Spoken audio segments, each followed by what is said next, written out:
Здравствуйте, друзья! На связи Игорь Кустов, и это SalesHub Show. Миссия SalesHub Show – вдохновлять и обучать людей жить более полной и насыщенной жизнью и как эту жизнь финансировать. Не так давно здесь, в Таиланде, я познакомился с предпринимателем по имени Кори. Он занимается тем, что создает и развивает бизнесы на Амазоне, но не для того, чтобы просто зарабатывать деньги, а для того, чтобы их продавать как бизнес. И за последние 2 или 2,5 года Кори успел продать 2 бизнеса общей стоимостью $365 тысяч. И сейчас он уже работает над 3-м бизнесом. Не так давно я взял интервью у Кори, где расспросил у него некоторые подробности, и в этом эпизоде предлагаю вам насладиться этим интервью. Что ж, поехали. Hi, Corey. Hey, how you doing? Yeah, doing good, and you? Excellent, man. Thanks for having me. Thanks for coming. Of course, anytime. Yeah, so let's get down to business at once, if you don't mind. Yeah, absolutely. Let's get into it. Okay, so we met here with you in Chiang Mai, and for everybody who's listening, the Corey is a Amazon business guy. He sold 2 businesses, as far as I know, on Amazon. I sold 2, and my 3rd brand started selling in January. Oh, that's nice. Cool. So, and I know that, so why did you choose the Chiang Mai to stay here? Well, I was actually living in Moscow for about 7 months before I came here, and I took December off, so I didn't work in December. And me and my buddies, we traveled around Southeast Asia, like, you know, many other people do. Yeah. And in Chiang Mai, I met a lot of people who were doing similar e-commerce type work, or you know, general internet marketing type work, or just something, you know, digitally. And met quite a good group of people and some really skilled guys. So I ended up staying here, and we all worked together, actually. So it's been a pretty good experience. Yeah, that's why I like Chiang Mai too. The community is yeah, really absolutely. Yeah, nice. It's weird how that works out sometimes, but I knew about Chiang Mai actually before coming here, but it was better than I expected when I arrived. So Cool. yeah, I'll definitely stick around for 6 months to 1 year, maybe longer. We'll see. Yeah, nice. And you told me that you have been in Ukraine, right? I did, yeah. I was in Ukraine in March of 2013, and there was so much snow. There was like record-breaking snow in Kiev. So sometimes I couldn't even open my door because I lived by как по-русски, София площадь. Yeah. So what's up? What do you call that? Софийская площадь. Yeah, exactly. Yeah, really nice. Okay, so yeah, I was there, and that's where my apartment was, and there was so much snow, and there was like one plow for the entire city, and it was just covering like everybody's cars and stuff. Cool. So we went snowboarding down the was it Alexander? You know the road that you take down from Sofia to the bottom of the hill? Yeah. I know that road, but Yeah. I don't remember how to. Okay, yeah, it was awesome. So people Yeah. were like skiing and snowboarding and sledding. There was no rules. It was amazing. Okay. Yeah. Cool. Okay, I know that you wanted to make this like short as possible to like pump it up with useful information. Yeah, so for let's sure. go straight to Amazon. Let's do it. Okay. So what I want to start is from your current businesses. Can you tell how many Amazon businesses you have right now, and how many products you have? Okay. I've had 3 in my life. 2 of which I sold last year. About 7 months ago now. I finished up everything. So my new brand, my 3rd brand, I've been selling since January 1st, and within 30 days we were already at 30K in revenue, and I think now we're at 34K in revenue. Wow, that's nice. So yeah, it was a pretty fast build, and I'm going to keep up that pace. Just going to keep reinvesting in the business, buying more inventory, and spending more on marketing and the website. Can you tell about your margins? What do you have? Yeah, margins are about 40% right now. Nice. Yeah, That's I could probably do a little bit better if I started doing sea shipments and stuff like that. But right now, just to keep the cash coming in and going out, I'm doing air. Cool.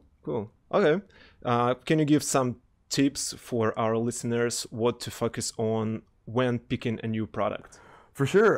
If you are new in the e-commerce world, I would go with something that is a lower search volume. It's going to be easier and more cost effective for you to break into. So that's definitely something I would do if you're new. Look for lower search volume things, and get going with multiple products, and make sure you have a killer website and a plan to move off Amazon. That's something I really want to focus on. Actually, is your business? It's not Amazon. All right, that's just a channel that you're selling. So you want to do email collection. Because that email list, that's your customer base. You know what I mean? That's the people that really matter, the people you want to keep entertained and keep them coming back to you. Yeah. So that's one thing in my theory of brand building, and the second thing would be off channel traffic, like just having it doesn't matter if you build on. I mean, pretty much everybody's using Shopify now, so Shopify is an awesome platform for e-commerce. I'm actually using WordPress site right now, but I might switch over at some point. Okay, but it's for right, for you advise to do it for beginners, but what do you focus on, like when you're launching your products? Cool. So absolutely, we just launch on Amazon. That's our launch pad, you know what I mean? Yeah. So it's just so easy to get your listing set up and started, and the traffic is already there. Of course. People who are on Amazon are buyers. It's buyer traffic. So that's why it's the easiest to break into.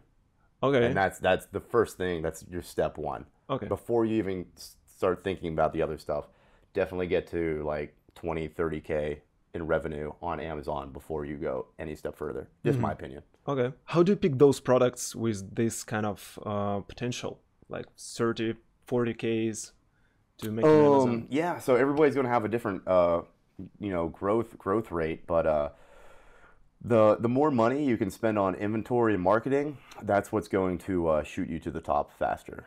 Okay. Yeah. How much did you invest in your current product, like at the very beginning? Can you share this information? Yeah, I'm actually working with a pretty high cost product right now. So I pay about between $18 and $20 per unit. Okay. Yeah. So that's what I'm doing right now. I'm focused on stuff like that. Okay. So your first inventory was like, how much did you spend on your first inventory? About 27K. 27K. Yeah. Okay. Yeah. So the general advice would be like, if you're not ready to spend 20, like 30K on absolutely. inventory, I mean, like when I sold my first two businesses, I took a chunk of that change and invested into a third company. But our listeners, like, you don't need to worry about anything like that yet if you're just getting started. You can. There's plenty of products out there you can find for $350 a piece. Yeah, we're talking US dollars, by the way. Of course. Yeah. Okay, cool.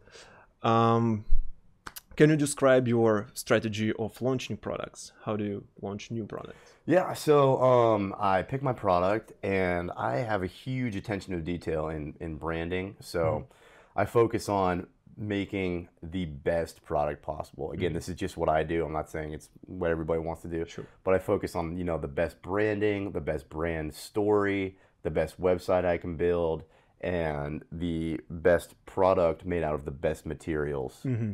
So I try to be that premium product and sell for a little bit more money than the competition would.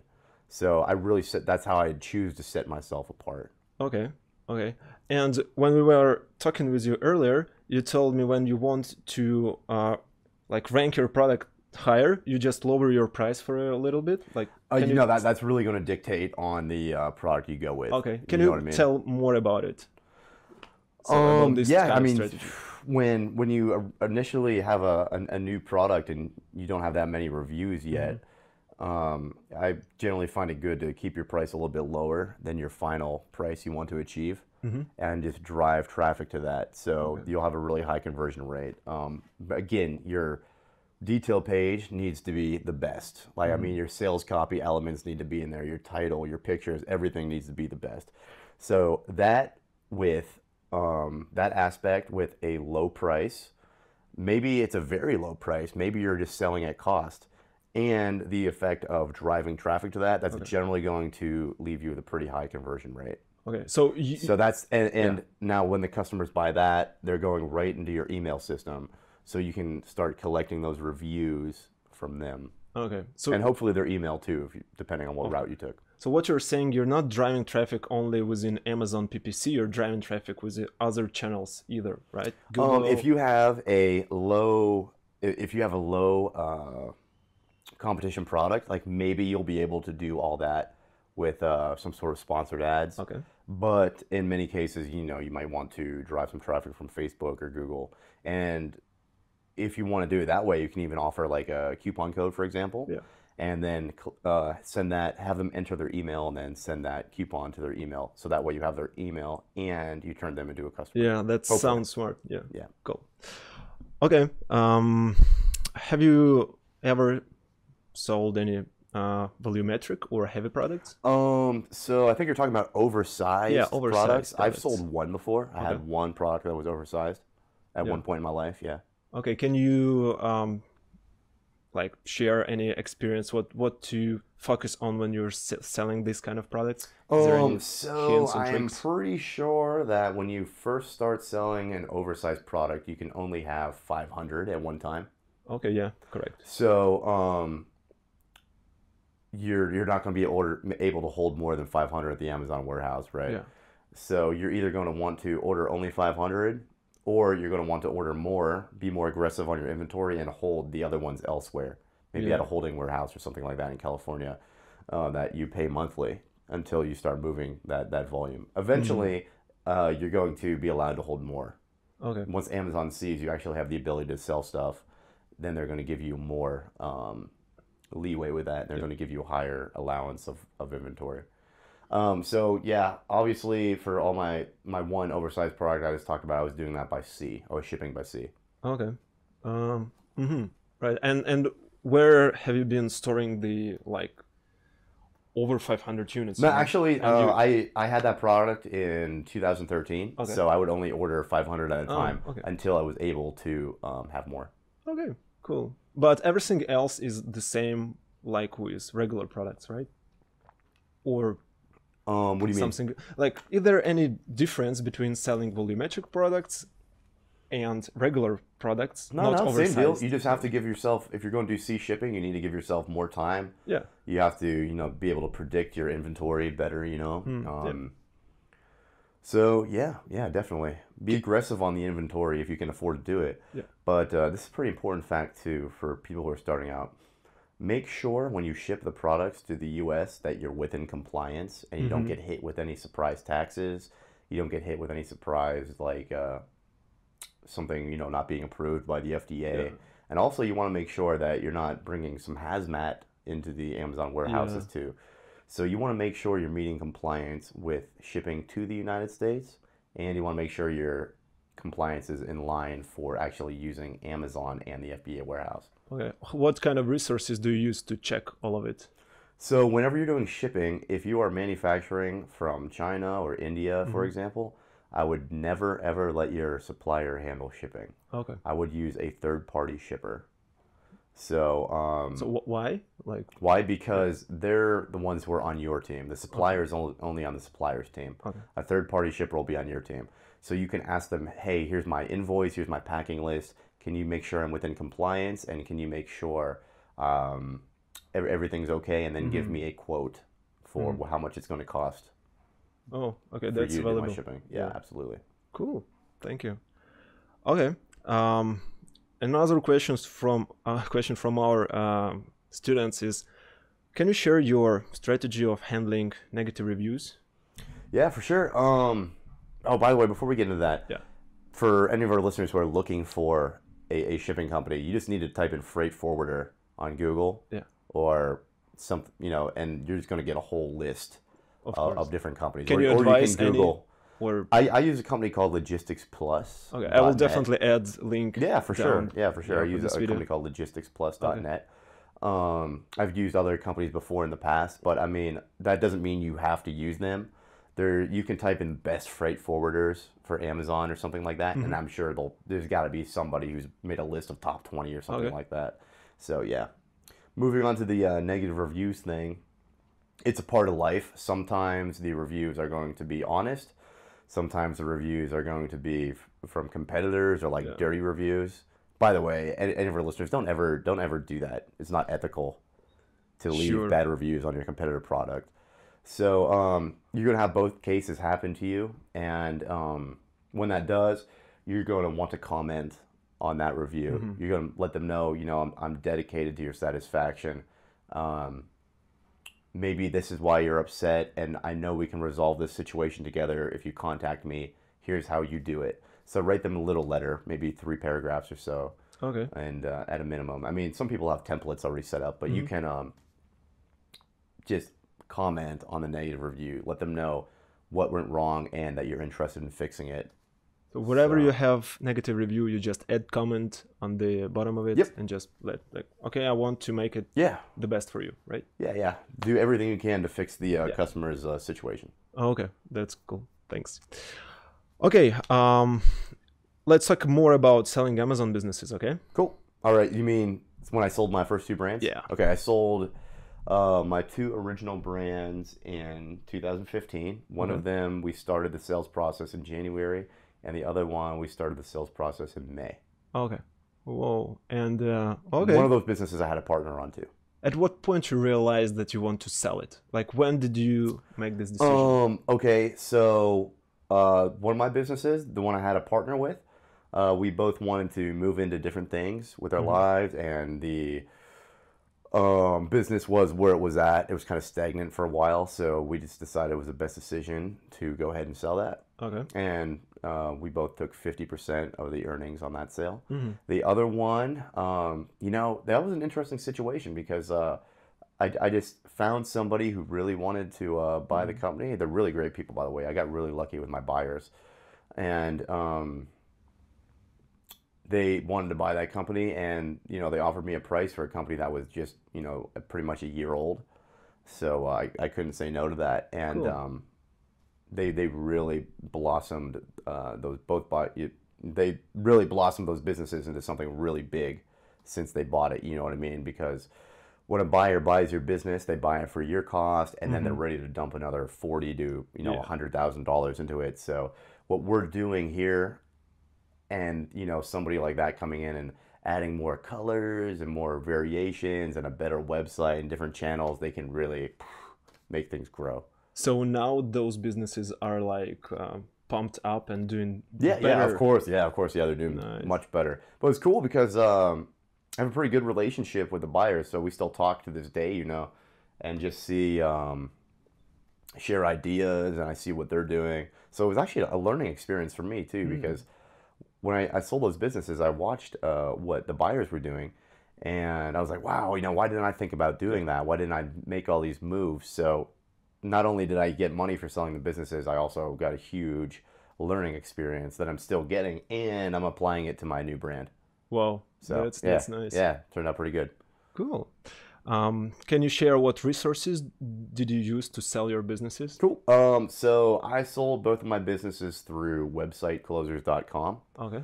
My broker's name is Greer. And actually, one of my other buddies just sold his business, and he used a company called Empire Flippers. Cool. So yeah, I mean, I had a really great experience with my broker. I mean, they sold both businesses within 2 months.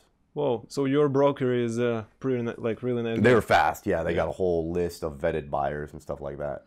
Was it like selling for like I don't know, like low price, or you sold like for the high price? You know, because when Cool. you So generally, when businesses are evaluated, you take profit from your most recent year. Yeah. You multiply that by 3, and then you add on the cost of wholesale inventory.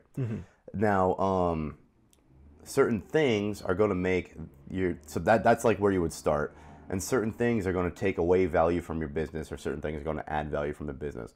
I was selling on Amazon as my main channel for both those businesses, so that reduced my price a little bit because they were taking a bigger risk.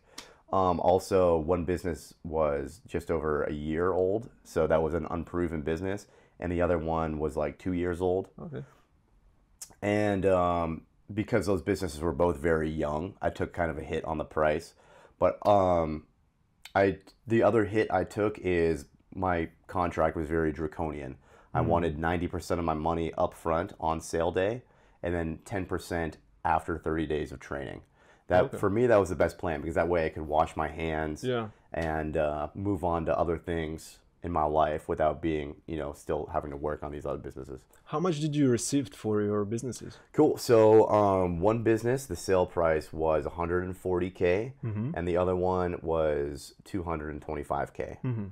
And that one I had a partner on, like I mentioned. And so what is that total? Both businesses were sold for 365. 365, yeah. 365K sale price. Cool. Broker takes 10%.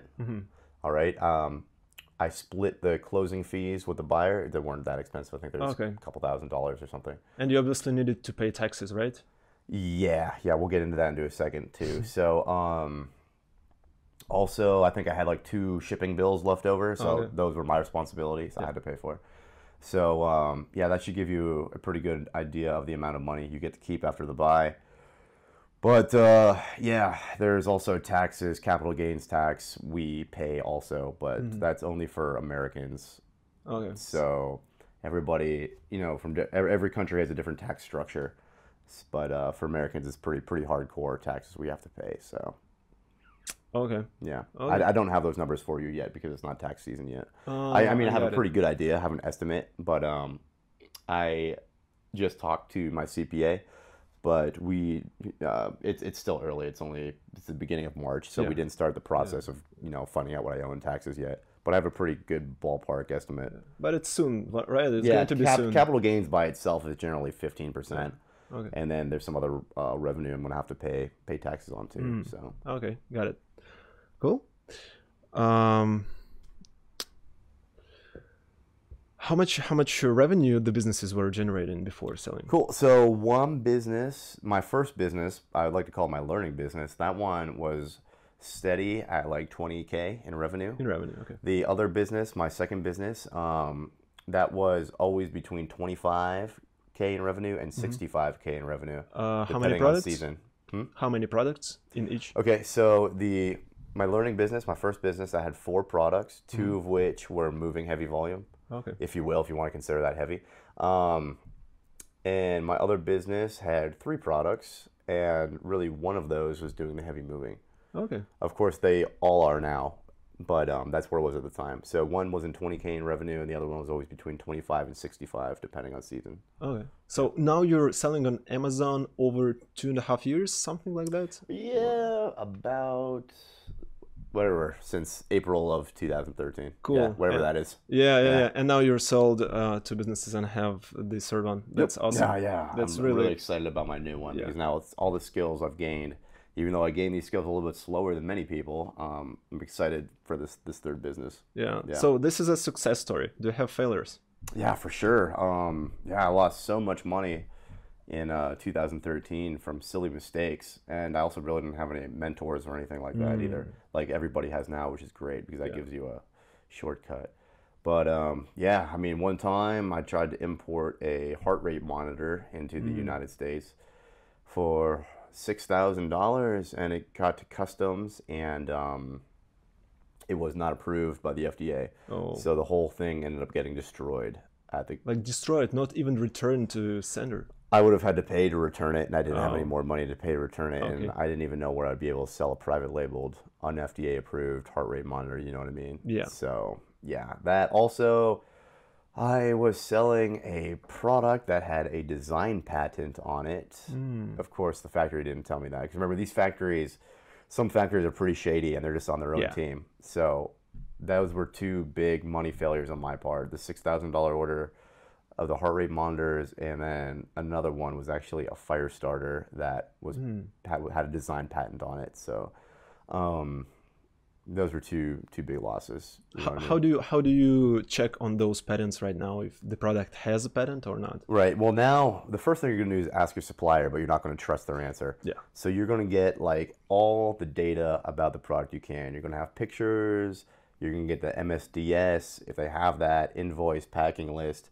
And you're either going to pay somebody, like a consultant or a lawyer, or if it's something simple and, something cheap and you want to do it yourself, you're going to either have them or yourself scan the internet and check for patents. Okay. Yeah. Okay. It's always better to have like a lawyer or a consultant do it. But if you're selling something like something simple like pillows, you know, obviously pillows Yeah. aren't going to be like patented or whatever, but just make sure you're not possibly infringing on anything. You can just do that research on Amazon, Google, and you can check, you know, the USPTO.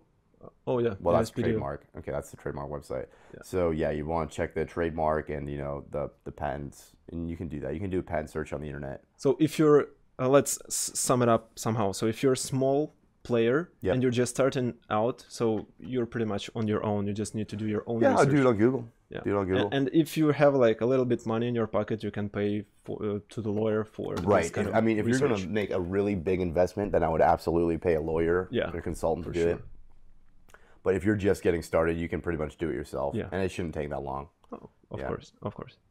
Okay, do you have a like some kind of backup plan? Because like you said, Amazon is only the channel Right. where you sell it, right? Yep. It's not your business, it's only the channel. Yeah, So what that's if why you it's want to have a closed? big email customer database and possibly, you know, your own e-commerce store on your own website that you can drive traffic to and is ranked. So those are your two plans if Amazon ever went down. Yeah. Yeah, that's what you'd want to do to diversify your risk. So you want to have your client base, email base, and your like off Amazon online store, Yeah. right? And But your website's got to be killer, man. It's got to have like Yeah. a cool brand story. If you're at the level of having a blog, great. It's just got to be a professional website. sure. Yeah, like don't build it on like a Windows 95, you know, Yeah, yeah. template or something like that. But for our listeners, if you're just starting, you need a website. It could be like a not very good Oh, well, website, yeah, but it's for easy now. brand Yeah, registry. you can make your That's it. yeah, absolutely, just for brand registry Yeah, and just to actually exist as a real company. You know what I mean? Yeah, yeah. Your website, if you're just starting out, doesn't need to be amazing. You can use Shopify or WordPress, and you can just have a hey, look at me, I'm a website, and you can do that in like 2 days. Of course. Yeah, or just pay somebody to do it real quick. I mean, you don't need to have an e-commerce. You know, you don't need to have a shopping cart on your website starting out. You just want to exist. Of course. You know what I mean? Yeah. Okay, so well, thank you for sharing a lot of this useful information. Yeah, with us. absolutely. Yeah. Yeah, and for the last question, what would you be focusing on? On what skills would you be focusing on to be successful in, let's say, 2 years from now? What's your opinion on that? What skills would I Yeah. be focusing on now so I could be a pro in 2 years? Let's see here. So being organized Okay. and showing up and applying that constant pressure to your business like every day. Obviously not like every day, but always applying constant pressure to build. And yeah, just always taking in new skills and learning experiences whenever I can. Maybe taking some courses every now and then. Always having conversations and chatting with successful people so you can trade ideas. Oh yeah, that's very valuable. You know what I mean? So just yeah, just really doing that and just staying organized with P&Ls, with the brand, with the systems. So everything I do, by the way, I do to sell. So whenever I build something, I build it to sell. So you know, just doing that and always learning new things. Yeah, I heard earlier you told that you always have these reports like P&L, cash flow, right? Yeah, for sure. That's the most important thing that somebody wants to see when they're evaluating your business is the P&L mainly and some other basics. But yeah, you definitely want to keep track of all that stuff. You know what I mean? Run your business through a business bank account or at least a separate bank account if you don't need those in your country, wherever our listeners are hailing from. Just keep everything organized and run it like a business. Don't run it like a side project or run through your own personal name. Cool. That's real nice. Thank you, Corey, Yeah. for this interview. Yeah, no problem. It's my pleasure. I hope hope our listeners got some useful information. Oh, can they will get go a lot. ahead and apply to their new adventure they're getting into. Yeah. Yeah. Okay. So, like, guys, it's gonna be hard. It's gonna be hard. You're gonna make mistakes, but just keep showing up and keep learning from it, and don't give up so easy. You could be all right. Cool. Okay, we're done. All right. Perfect. Perfect. Nice. Okay, let's.